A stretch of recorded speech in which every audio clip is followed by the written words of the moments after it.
तो सारे लोग धुरंधर 2 द रेवेंज के नए टीजर का वेट कर रहे थे, लेकिन आदित्य धर ने मस्त तेल में फ्राई करके वही पुराना वाला टीजर चेप दिया, जो कि हमने पहले ही धुरंधर 1 के क्रेडिट सीन में देख रखा है। मानना पड़ेगा आदित्य भाई को, क्या मस्त चूना लगाया।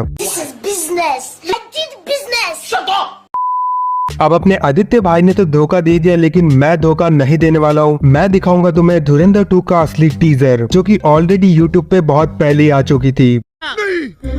मैं नहीं मानता। हाँ बिल्कुल सही सुना, धुरंधर 2 का टीजर बहुत पहले ही YouTube पे आ चुका था और आधे से ज्यादा लोगों ने उस टीजर को देख भी लिया है। तो अब ज्यादा ना घुमाते हुए मैं बता देता हूँ, धुरंधर फर्स्ट लुक नाम से जो पहला टीजर आया था ना, वही है धुरंधर 2 का असली टीजर। क्योंकि अगर उस टीजर को थोड़ा ध्यान से देखा होगा तो उस टीजर में कई सारे सीन है जो मूवी में दिखाया ही नहीं गया। जैसे कि फर्स्ट लुक टीजर के शुरुआत के फ्रेम में ही बंदूकों के बीच में ये जो गोडाउन में रणवीर सिंह चल रहा है ना, ये सीन मूवी में था ही नहीं।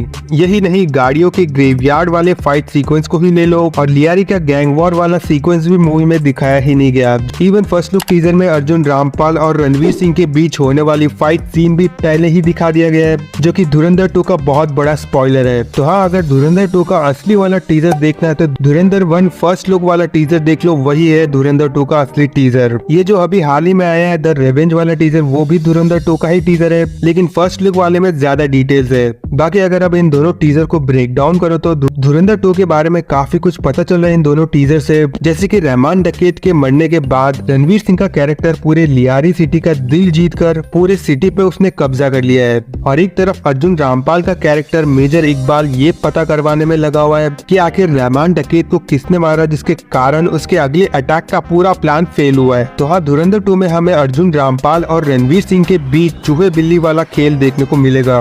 यही नहीं, टीजर के एक फ्रेम में एक आदमी इंसान के सर को फोड़ते हुए नजर आ रहा है, जो कि रहमान डकैत के पास्ट के सीन्स होंगे। तो देखो, रियल लाइफ में कहा जाता है कि रहमान डकैत इंसानों के सर को फुटबॉल बना के खेलता था, और अब इस फ्रेम को देख के ये क्लियर हो रहा है कि हाँ, ये रहमान डकैत का पास्ट का सीन होगा जहाँ वो इंसानों के सर से फुटबॉल खेलेगा।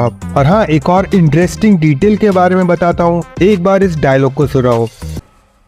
ये नया हिंदुस्तान है, ये घर में घुसेगा भी और मारेगा भी।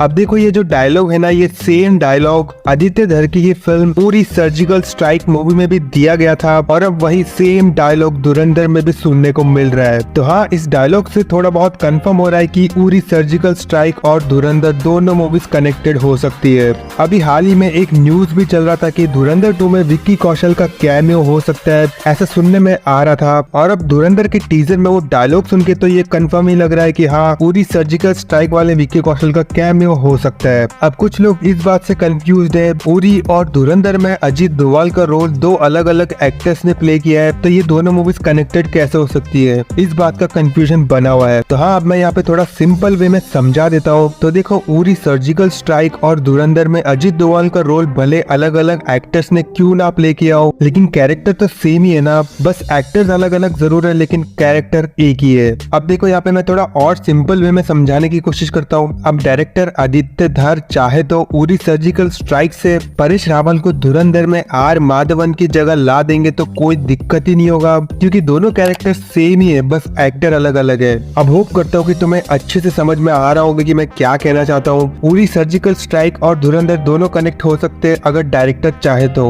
बाकी ये सब तो बस एक रूमर्स ही है, अभी तक कुछ कंफर्म ही नहीं है कि दोनों कनेक्टेड है। कनेक्टेड होने के चांसेस ज्यादा है, क्योंकि उरी सर्जिकल स्ट्राइक में जसकीरत सिंह रंगी का भी नाम मेंशन किया गया था, तो यहाँ पे पॉसिबिलिटी हाई है कि दोनों मूवीज कनेक्टेड ही है। फिलहाल तो मैंने अपनी तरफ से जितना अच्छा हो सके उतने अच्छे से ब्रेक डाउन किया है। अगर अभी भी कुछ कमियां लग रही है तो कमेंट करके बता सकते हो, और मेरी ये सिंपल ब्रेक डाउन वीडियो पसंद आए तो वीडियो को लाइक करके बेल आइकन ऑन कर लो।